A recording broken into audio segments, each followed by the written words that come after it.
নমস্কার বন্ধুরা, mixed fusion সোমার পাকশালায় আপনাদের সবাইকে আরেকটি রেসিপির সাথে স্বাগত। আজকে আমি পাকা কলার মালপোয়া এই রেসিপিটি আপনাদের সাথে শেয়ার করব। কলার বিভিন্ন ধরনের রেসিপি হয়, আর আমার চ্যানেলে কলার কিন্তু বেশ কিছু রেসিপি আমি দিয়েছি।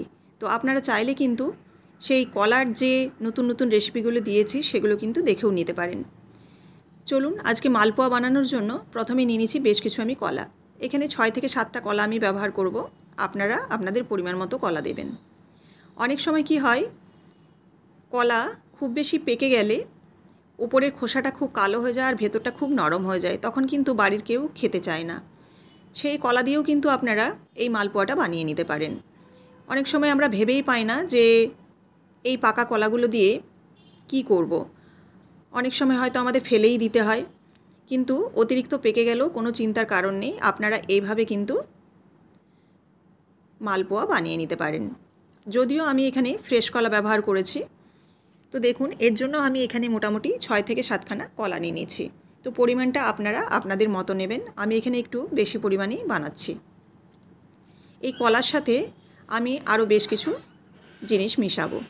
এর মধ্যে দিয়ে দিচ্ছি মিষ্টির জন্য চিনি। চিনিটা আপনারা আপনাদের পরিমাণ মতো দেবেন। তাছাড়াও কলার মিষ্টতা দেখে কিন্তু চিনিটা ব্যবহার করতে হবে।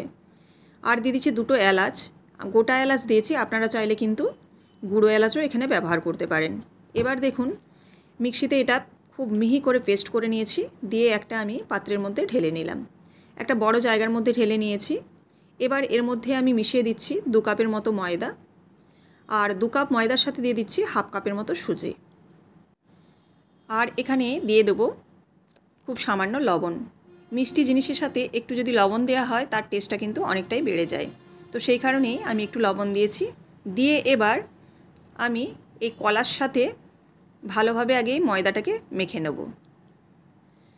ময়দাটা মেখে নেওয়ার পর যে পরিমাণ দুধ লাগবে সেই পরিমাণ কিন্তু লিকুইড দুধ আমি এখানে ব্যবহার করব। আপনারা যদি পুরোটা দুধ দিয়ে না মাখতে চান তাহলে কিন্তু দুধ এবং জল দুটোর সংমিশ্রণে এটা মাখতে পারেন। দেখুন, মোটামুটি একটা মেখে নিয়েছি। এবার এর মধ্যে আমি লিকুইড দুধ দিয়ে একটা মোটা ব্যাটার তৈরি করে নেব। খুব ভালোভাবে এবারে হাত দিয়েই আমি মেখে নিচ্ছি। আপনারা চাইলে কিন্তু ডাবু বা হাতা দিয়েও মেখে নিতে পারেন। খুব ভালোভাবে কিন্তু মেখে নিয়েছি, যাতে কোনো দলা না থাকে সেটা দেখতে হবে। এবার আমি একটা ডাবুর সাহায্যে এটাকে ভালোভাবে একটু 1 থেকে 2 মিনিটের মতো ফেটিয়ে নেব। এবার এই মিশ্রণটাকে আমি 15 থেকে 20 মিনিটের মতো রেস্টে রাখবো, কারণ এখানে সুজিটা দেওয়া হয়েছে। সুজিটা এই দুধের সাথে ভিজে কিন্তু বেশ কিছুটা ফুলে যাবে আর নরমও হয়ে যাবে। সেই জন্য কিন্তু পিঠেটাও কিন্তু খুব নরম তুপতুপে হবে, অর্থাৎ মালপোয়াটা কিন্তু ভীষণভাবে নরম হবে।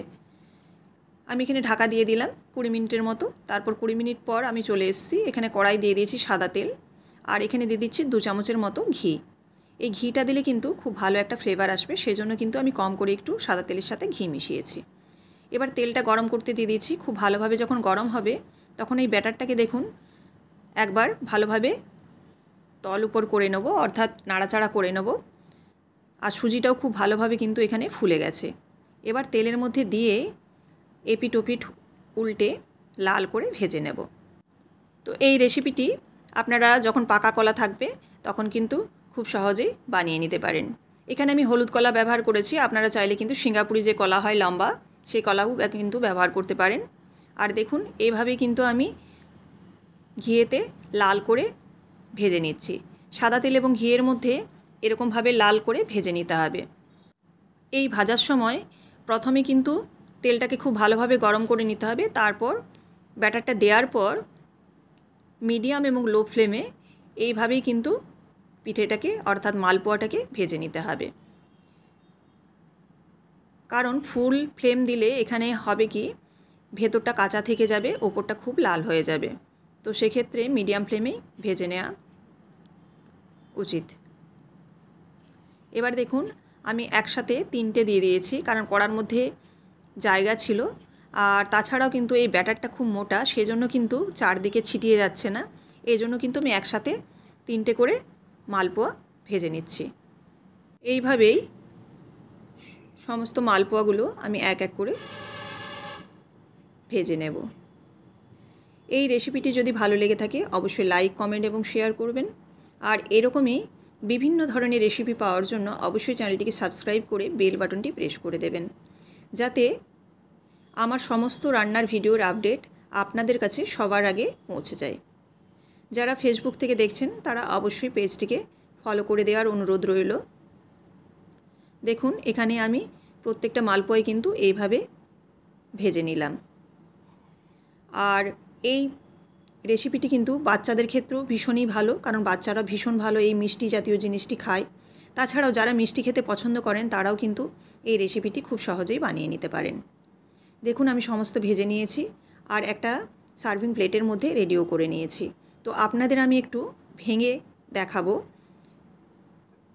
কতটা সুন্দর হয়েছে দেখুন। তো আপনারাও এরকমভাবেই কিন্তু রেসিপিটি ট্রাই করবেন, আর মাপটাও কিন্তু এরকমভাবে নিলে কিন্তু একদম পারফেক্ট হবে। তো দেখুন আমি একটা আপনাদের ভেঙে দেখাচ্ছি কীরকম হয়েছে। এটা খুব গরম অবস্থায় আমি ভাঙছি। ভেতরটা দেখুন এইরকমই, খেতেও সুন্দর, দেখতেও সুন্দর।